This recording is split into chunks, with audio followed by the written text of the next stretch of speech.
Oh my goodness. Talking about pacing. That's what we're going to be talking about here. Now, I've tried doing this video when I was extremely fatigued. But this is how I feel. I feel like I cannot get up. I'm just, not that I'm not fatigued now, but I'm not as low as I was yesterday when I was trying to do this video. Anyhow, let's get to it.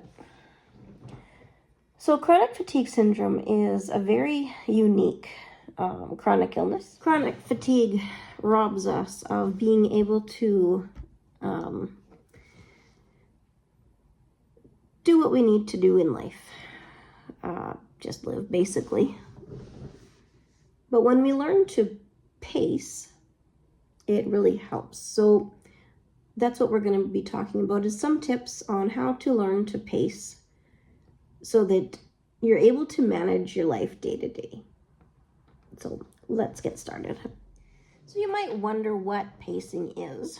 Sorry about my shadow. My lighting's not the best, but we'll continue. Anyhow, pacing is what we do to try to balance our energy, because we are wiped of our energy. Excuse my voice, I'm trying to get over a cold. So instead of pushing through, no matter how exhausted you are, you push through, push, and get everything done that you need to get done. And then by the time you do that, you are completely drained. That is what we cannot do. With chronic fatigue syndrome, we cannot push through. That is one of the worst things you can do, because once your energy is completely drained, it's what's called post-exertional malaise, which is that dreaded symptom of the flare-up, which can come sometimes after just mild activity. The reason that pacing is crucial with people with CFS is to, like I mentioned previously, is to reserve your energy and replenish it. If someone with chronic fatigue syndrome overdoes it even just a little bit, it can put us down for days, weeks, or even months. For everybody with chronic fatigue syndrome, it's going to be different every time. So what we need to learn with chronic fatigue syndrome is what our limits are. We need to identify the activities that cause us to feel worse later. And one thing that really helps is to have a symptom diary. When I first was diagnosed with this, that's what I did, because nobody could really figure out what I had. So I just kept a diary, a journal of all my symptoms every day or every time they were extreme. Make sure you plan your day. Now, I'm not great at planning my day. I might kind of plan it. I've been at home for the last 2 months. I haven't been working in the office. I'm little by little picking up a little bit more to do. I do it at home now instead of the office. But planning your day. So basically my plan right now for my day is, being as I'm at home, is making sure the kitchen is clean, dishes are done. If I have too much to do, I'll ask my husband to help, or my son. But also to keep up on having a tidy house. So a good rule of thumb is called the 50%. That is, if you think an activity that might take you an hour to do, only do it for 30 minutes. Taking regular breaks is important, no matter how tired we feel or not tired. Breaks are always important. It's easier to overestimate your energy when you're having a good day. So make sure, even if you're having a good day, to take those rests that you need or feel like you don't need. Still take them. Pacing is about consistency, not just pushing through. That's one thing with chronic fatigue syndrome, is pushing through is not good at all. To make journaling easier, I've got a few tools here for you that have helped me in the past. So again, getting an energy journal or an app will help you keep track of how you're feeling. and how the activities are going during the day.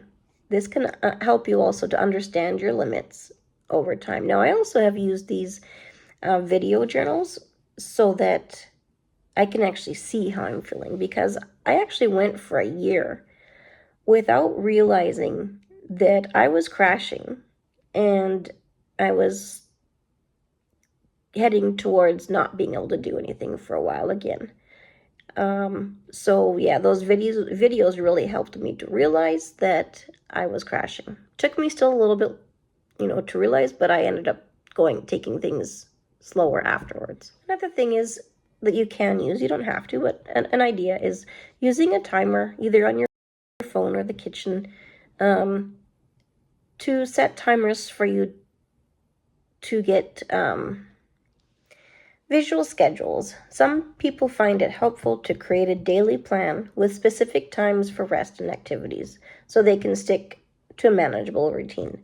Now, in the beginning, when I first had or was diagnosed and learning to do things better, for myself, that is, I did journaling, I did use timers, and I did use a visuals to help me manage, and it really did help me to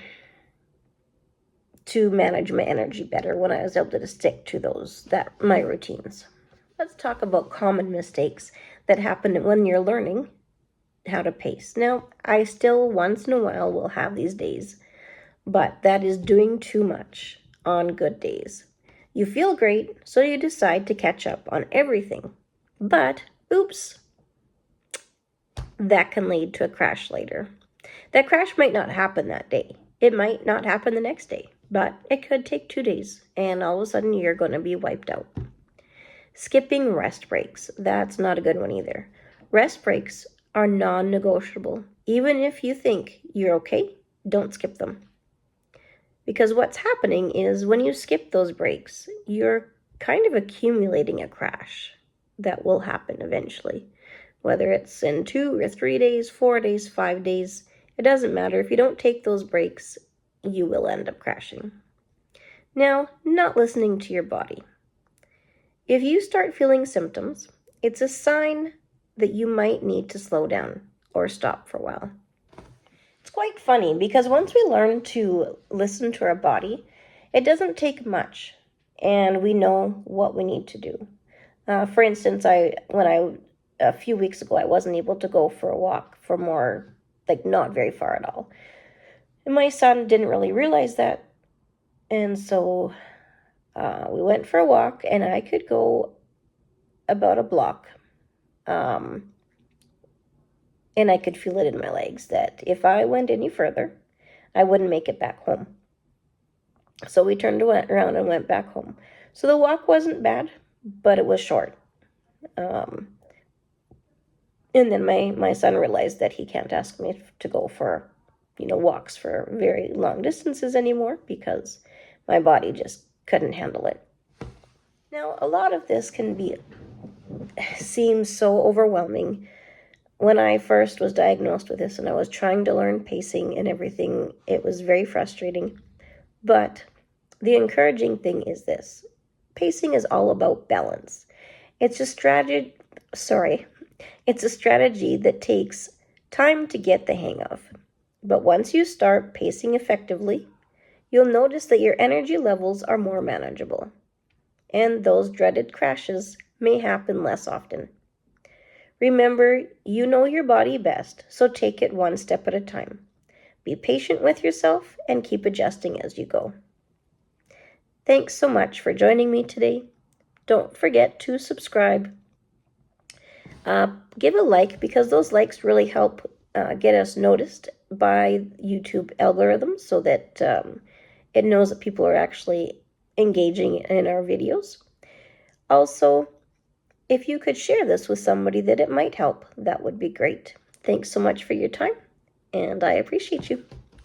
See you later. Okay.